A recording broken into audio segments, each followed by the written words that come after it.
नमस्कार, news world के खास कार्यक्रम इनसाइड राजतंत्र में आपका स्वागत है। मैं हूं उमेश निगम। इनसाइड राजतंत्र में हम बात करेंगे राजनीति और ब्यूरोक्रेसी के फैसलों की इनसाइड जानकारी की। खुलासा करेंगे कि आखिर इन फैसलों के अंदर के कारण क्या हैं। तो शुरू करते हैं खबरों की इनसाइड स्टोरी का सिलसिला।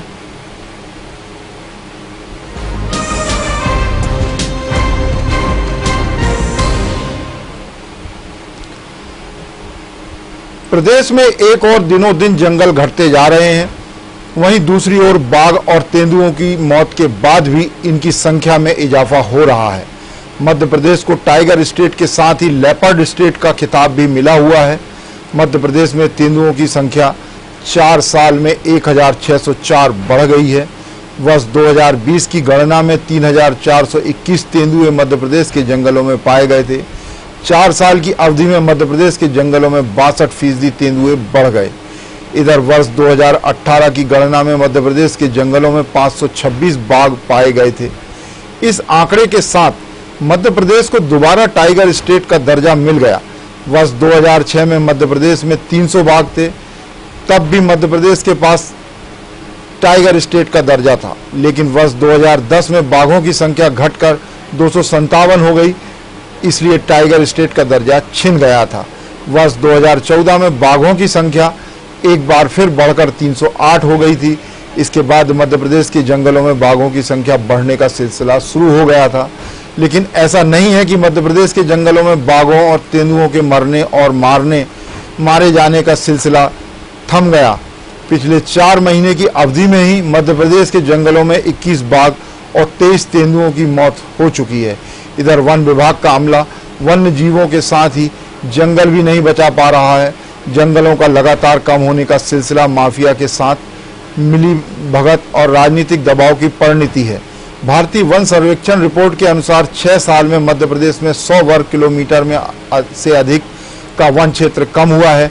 इतना ही नहीं, मध्य प्रदेश में 1 जनवरी 2015 से 5 फरवरी 2019 तक 12,785 हेक्टेयर वन भूमि दूसरे कामों के लिए दे दी गई थी। फॉरेस्ट कवर को लेकर हर 2 साल में रिपोर्ट जारी होती है। इसके हिसाब से वर्ष 2013 में फॉरेस्ट कवर 77,552 किलोमीटर था, जो वर्ष 2015 में घटकर 77,462 वर्ग किलोमीटर और वर्ष 2017 में 77,414 वर्ग किलोमीटर हो गया। यह वर्ष 2019 में थोड़ा बढ़कर 77,482 वर्ग किलोमीटर हो गया था, लेकिन 2013 के फॉरेस्ट कवर के मुकाबले कम था। इसी विषय पर विस्तार से चर्चा करने के लिए हमारे साथ जुड़ेंगे wild life expert Ajay Dubey ji. Ajay Dubey ji, आपका स्वागत है। जी नमस्कार। नमस्कार अजय दुबे जी। दुबे जी, क्या कारण है कि जंगल दिनों दिन घट रहे हैं, बाघ तेंदुए मर रहे हैं, फिर भी हालांकि इनकी संख्या बढ़ भी रही है, तो इसमें आप इसको किस तरह से देखते हैं और ये सब इसके पीछे क्या आपको दिखता है? देखिए, ऐसा है कि मध्य प्रदेश का जो वन भूमि है वो देश में सर्वाधिक है जी। लेकिन ये भी हमें देखना होगा कि वन भूमि में अतिक्रमण भी हमारे यहाँ बहुत बड़ी संख्या में है जी जी। दूसरी बात, जो वन्य प्राणियों की संख्या में अधिक हैं, तो हम ये भी जनता को पता होना चाहिए कि मध्य प्रदेश में 526 टाइगर थे 2018 की गणना अनुसार और 524 कर्नाटका में थे। कर्नाटका में 5 टाइगर रिजर्व में 524 हैं, हम 6 टाइगर रिजर्व में 526 हैं, केवल 2 अधिक हैं जी। इसके साथ सर्वाधिक शिकार बाघों का मध्य प्रदेश में होता है जी। तेंदुओं का शिकार भी मध्य प्रदेश में हो रहा है। तो यदि उपलब्धता अच्छी है तो इसके प्रति सुरक्षा में असंवेदनशील है और कहेंगे लापरवाह भी है, जिसके कारण वन भूमि का अतिक्रमण और शिकारियों के द्वारा जो गतिविधियां हैं वो अधिक है। तो आपको ऐसा लगता है कि कहीं ना कहीं माफिया की मिलीभगत है और स्टाफ की कमी है, ये सब चीजें कहीं ना कहीं इसके पीछे नजर आती हैं? देखिए, ये मध्य प्रदेश सरकार के विषय में ये कहना उचित होगा कि प्राकृतिक संसाधनों की अच्छी मात्रा में उपलब्धता के बावजूद सुरक्षा और प्रबंधन में लापरवाही है। सरकार के एजेंडे में वन की सुरक्षा, वन्य प्राणी की सुरक्षा को प्राथमिकता नहीं है। बजट खर्च हो रहा है जी, लेकिन बजट खर्च होने के बावजूद यदि हम सुरक्षा नहीं दे पा रहे तो कहीं ना कहीं ये कमी है। मैं एक एग्जांपल देता हूँ कि भारत सरकार कह रही है कि बाघों की सुरक्षा के लिए आप स्पेशल टाइगर प्रोटेक्शन फोर्स बनाइए, SPTF, जी, जो कम से कम 300 लोगों की फोर्स होगी जी, विशेष आधुनिक हथियारों से सुसज्जित होगी जी। सालों से कह रहे हैं लेकिन वो फोर्स अभी तक गठित नहीं हुई है, जिसके कारण हमें इसकी कीमत चुकानी पड़ रही है। कर्नाटक में भी जैसे संख्या ज्यादा है लेकिन वहाँ बाघों के बाघ या तेंदुए जो भी है सभी के मारे जाने कम संख्या में मारे जाते हैं, लेकिन यहाँ मर भी रहे हैं, कई शिकारी से मर रहे हैं, कई करंट लगने से मर रहे हैं, कहीं कुछ और कारण है। अब पिछले 4 महीने में ही देखा गया कि 21 बाघ और 23 तेंदुए मारे गए। तो इन सबको किस तरह से देखते हैं? कहीं ट्रेन से कट रहे हैं, कहीं कुछ और हो रहा है। अब जैसे गिर में है तो गिर में एक दुबे जी व्यवस्था है कि वहां भी ट्रेन निकलती है, तो वहां जो है प्रशिक्षण दिया गया है, लेकिन यहाँ ऐसा कुछ नहीं हुआ है, क्या कहेंगे? देखिए गुजरात में गिर नेशनल पार्क में जी रेल के निकलने के बावजूद जी और वहां पे एशियाटिक लाइन का एकमात्र रहवास होने के बावजूद वहां पे सुरक्षा पर्याप्त है। जी जी। वहां पर गुजरात वन विभाग और रेलवे के बीच में समन्वय है, संवाद है। जी जी। वहां पर जो रेलगाड़ी निकलती है उसके जो पायलट रहते हैं उनको बाकायदा ट्रेनिंग दी जाती है कि आपको वन्य प्राणियों के बीच में से निकलते समय किस तरह आपको नाजुक स्थिति को हैंडल करना है, अलर्ट रहना है। लेकिन मध्य प्रदेश में भोपाल के पास मिटघाट जहाँ बुधनी है वहाँ पर हर साल ट्रेन की टक्कर से वन्य प्राणियों की मौत होती है, वो रुक नहीं रही है। मध्य प्रदेश सरकार का कहना है कि हम रेलवे से अनुरोध करते हैं लेकिन अनुरोध वो लोग मानते नहीं है। तो गुजरात समन्वय स्थापित करने में सफल है, मध्य प्रदेश सरकार का समन्वय नहीं हो पा रहा, जिसके कारण बेजुबान वन्य प्राणी जो बेशकीमती है उनकी मौत हो रही है।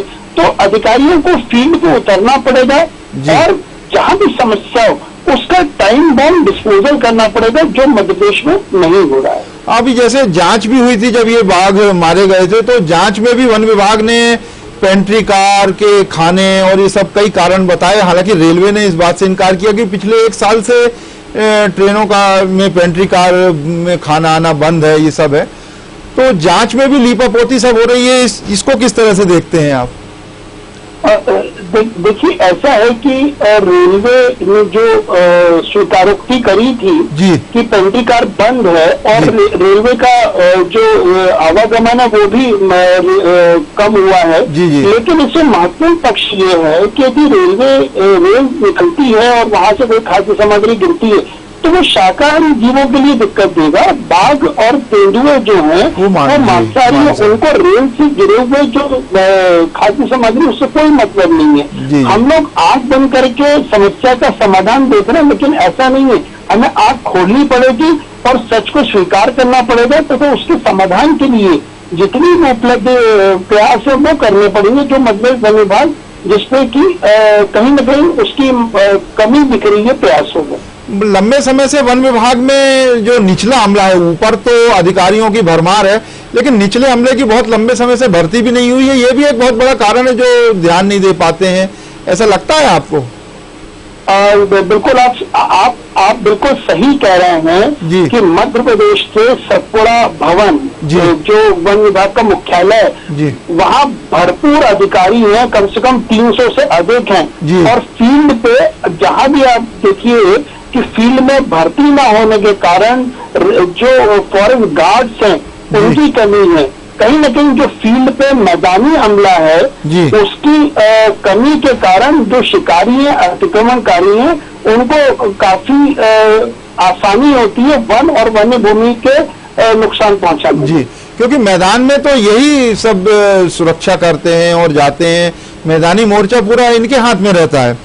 दुबे जी, जंगलों के घटने के पीछे आप क्या कारण समझते हैं? राजनीतिक दबाव या राजनीतिक हस्तक्षेप भी एक प्रमुख कारण है कि अतिक्रमण हो रहे हैं, अवैध उत्खनन हो रहा है, अवैध कटाई हो रही है। इन सब के पीछे आप क्या देखते हैं कि क्या कारण है और कैसे अंकुश लगाया जा सकता है?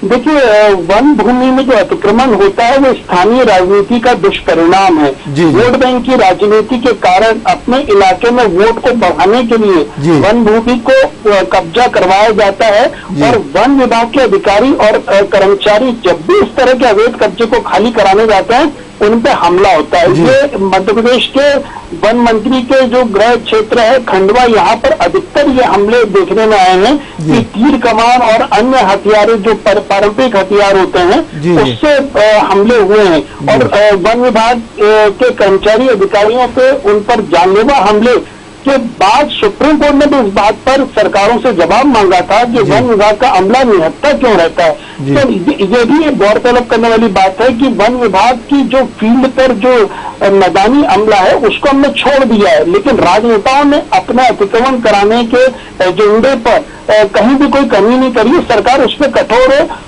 हाईकोर्ट और सुप्रीम कोर्ट के सैकड़ों फैसले हैं कि वन भूमि में अतिक्रमण पर 0 टॉलरेंस है, लेकिन राज्य सरकार उस पर नजरअंदाज कर रही है और ये चिंता का विषय है। ये बिल्कुल सही कहा आपने कि ये राजनीति के जो स्थानीय राजनीति है उसका दुष्परिणाम ही है कि वहाँ पे वोट बैंक के चलते जंगल कम होते जा रहे हैं और लोगों की बसाहट बढ़ती जा रही है। बहुत बहुत धन्यवाद अजय दुबे जी आपका हमसे जुड़ने के लिए। अब बात करेंगे एक और प्रशासनिक खबर की।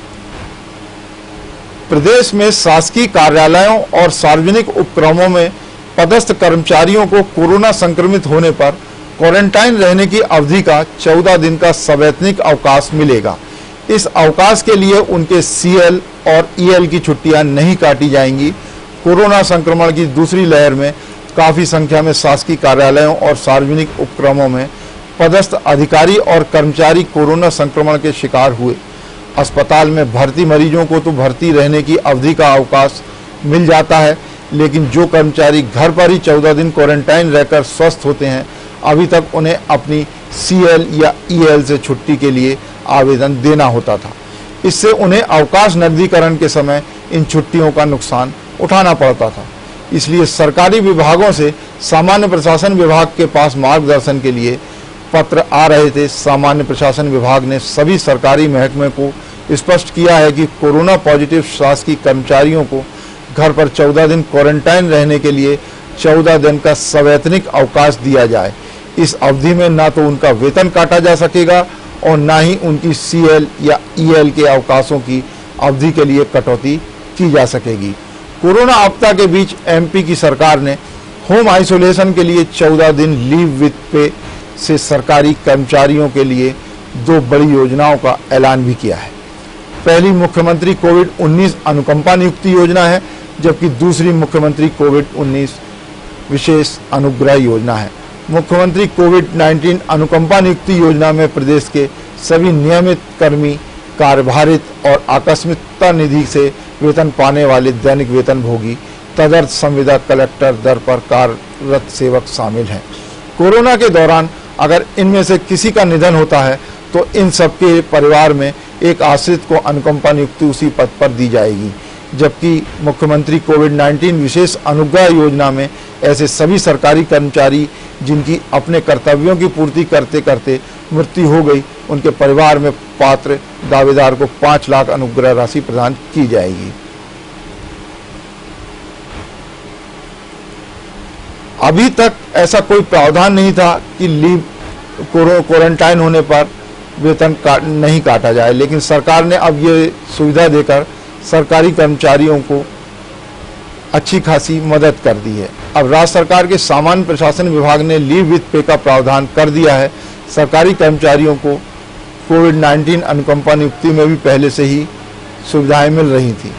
कर्मचारियों के लिए ही बनी है मुख्यमंत्री कोविड-19 विशेष अनुग्रह योजना। अब लेंगे एक छोटा सा ब्रेक। आप देखते रहिए न्यूज वर्ल्ड।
ब्रेक के बाद एक बार फिर आपका स्वागत है।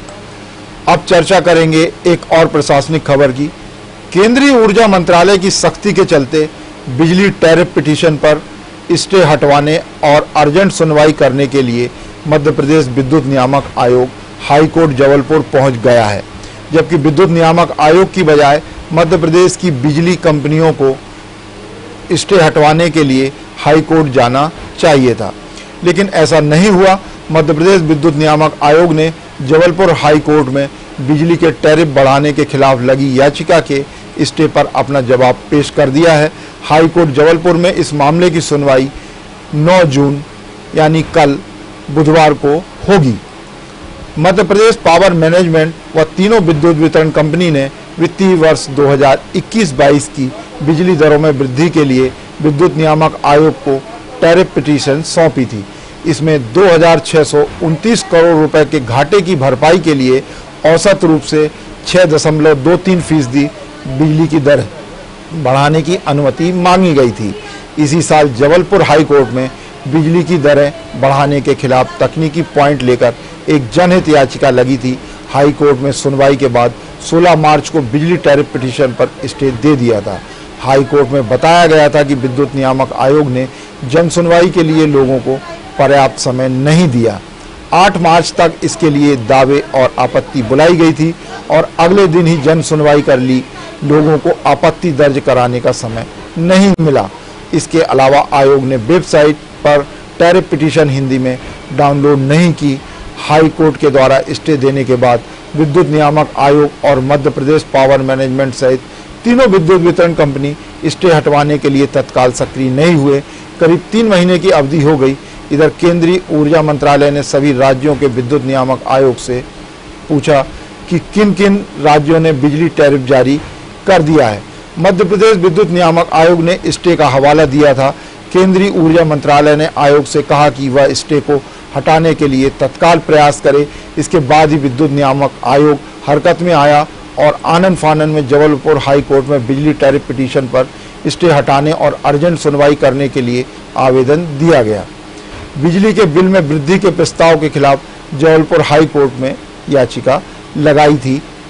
एक जनहित याचिका में शिकायत की गई थी कि आयोग ने पर्याप्त समय नहीं दिया। याचिका की सुनवाई पर हाई कोर्ट ने बिजली की दरें बढ़ाने के प्रस्ताव पर स्टे दे दिया था। हाई कोर्ट जबलपुर के द्वारा स्टे देने की अवधि करीब 3 महीने हो रही थी। केंद्रीय ऊर्जा मंत्रालय की पूछताछ के बाद विद्युत नियामक आयोग अब हरकत में आया और बिजली की दरें बढ़ाने के लिए जो स्टे दिया गया था उसको हटवाने के लिए अब प्रयास कर रहा है। विद्युत नियामक आयोग ने हाई कोर्ट में स्टे हटाने और इस मामले की अर्जेंट सुनवाई करने के लिए आवेदन दिया है।